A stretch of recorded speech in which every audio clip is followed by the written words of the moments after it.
I have been really excited about these videos and really looking forward to making them. I had these like preconceived notions on where I thought they should lead. But as I get to each step, it's like I'm thinking and it's like a lot of times things unfold inside my head when I'm talking to other people or to you guys, to the camera. And I think that I know the direction I want to go in, but I think that before we even talk about healthy habits, we need to talk about something else. And that's what we're going to talk about right now. And I want to say that I have been what I consider sober for myself for 9 months, May 22nd, 2010 to, well, it's February 22nd, I think it is. So yeah, 9 months exactly. And so I am an infant in this game. I am by no means trying to sit here and be like, I'm the guru and whatever. Just sharing my experience as it relates to food addiction and the things that I've come across. So I think that I'm sure you've heard this. You hear it all the time. And it's that acknowledging there is a problem or admitting there's a problem is the first step in recovery. And that's true. And that might be more true with food addiction than almost any other addiction, because with drugs, they're illegal, and so even if you don't think that it's a problem, if you get caught, you can get forced into treatment and wind up fixing things. And with alcohol, you know, maybe you don't ever realize it's a problem and then you drive drunk or whatever. But with food, there isn't a law. Like, you're not going to get in trouble. And there isn't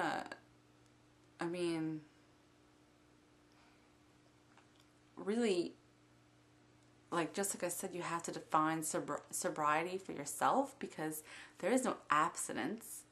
You have to eat. There is no like, well, I'm just not going to be around food, really, because even if you could find a way to live without food, people in your office are going to eat. You know, you're going to drive past restaurants. There's no avoiding food, really. And it's on the commercials, on TV, it's everywhere. And, you know, it's how people relate to each other. So I think that you really have to stop and think. And I think that, like, you know, I'm going to constantly compare it to other addictions just so you can understand the severity of what's going on. So you and your friends, let's just say 3 y'all are sitting around and you're talking, and, you know, you're talking about one of your mutual friends who's been drinking a lot, and you're like, I don't know, man, she's been drinking a lot every day, and she's been out every weekend, and I know she's driven home wasted a couple of times, and this is just so not like her. And you know, y'all just start talking and come to the conclusion that there's a problem.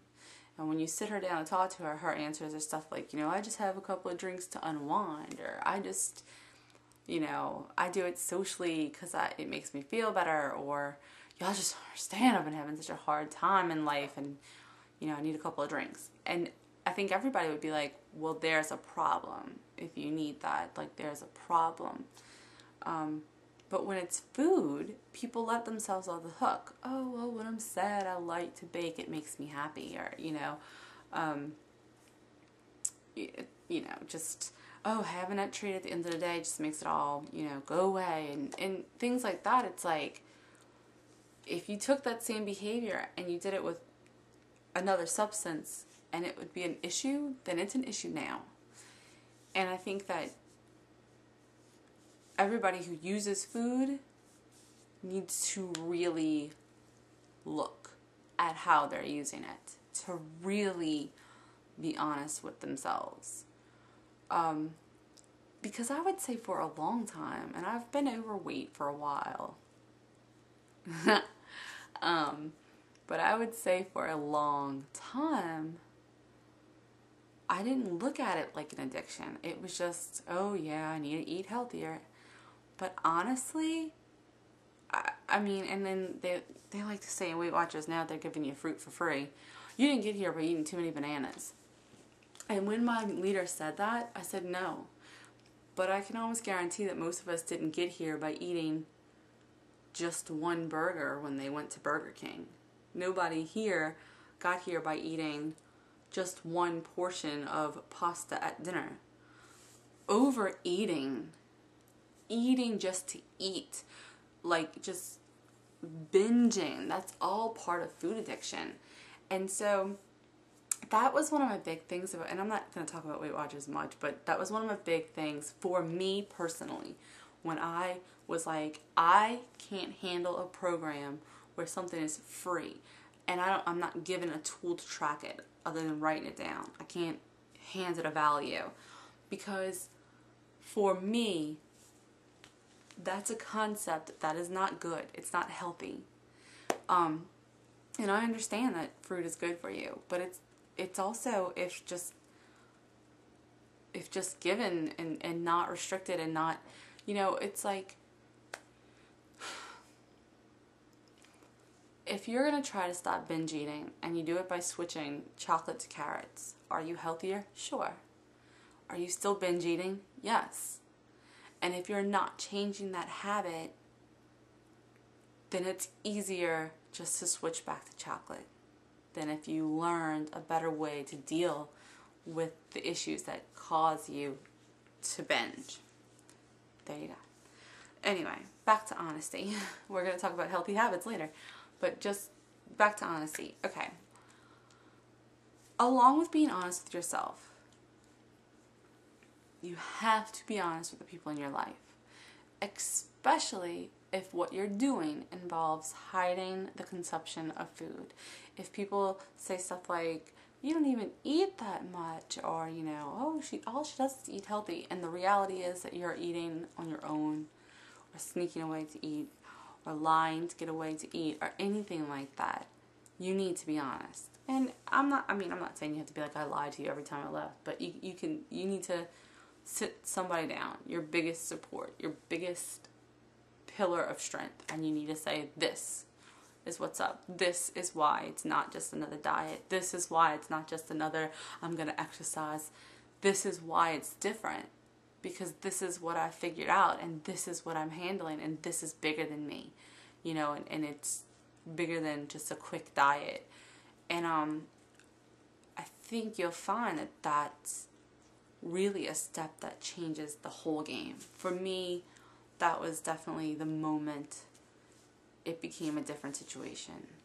And I didn't fix it right away. In fact, it was 3 years later. But just that act of telling my partner what was really going on helped it immensely to stop in frequency. In fact, after I told her that I was binging and in my car and stuff, I don't think I did it. I went from doing it every 3 to 5 times a week to maybe doing it 3 times a month, if that. So, and I would come home and tell her this is what I did, as soon as it happened. And we would work it out, and she'd be like, well, what do you think it was that that caused it? What are you feeling? And that made it different. And then this time when I was like, no, I'm going to lose the weight for health reasons. I'm going to change my life. I'm going to exercise. This time, and I started going to Weight Watchers, and I told everybody, Weight Watchers is my AA meeting. Weight Watchers is my Overeaters Anonymous. Weight Watchers is my 12-step program. I'm going, and I'm hitting it with a passion, And when that happened, it was like an amazing thing. And when I started to just own up to the food addiction, and I don't go into ridiculous detail, but the people who I know on a personal level, who I talk to about it, I'll be honest. And it gets, the longer you're sober, the easier it is to be honest. So it kind of works hand in hand. But I've told my friends one by one how bad the situation was, and I've talked to different people at work and stuff, and because really, people need to understand. One, so that they don't unwittingly put you in a situation, and two, because hiding it makes it easier to go back to. Keeping your secret makes it easier to start doing it again. They didn't know you stopped. They didn't know, But also, it gives you a whole world of support and like just the ability to really get help. And I have to say, and this video wasn't very organized, and it kind of came on as a spur of the moment video, but I have to say, I'm going to talk more about this also, but it's the truth, and I just wanted to put it out there. The biggest thing, like ultimately, seriously, is that by being honest, you're giving yourself the chance to change your life.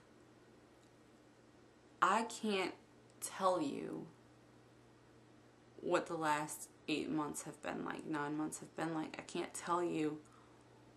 I mean, I've gotten on here a lot and told you a lot, like, and expressed my sheer excitement at life and my sheer amazement at my ability to just do things.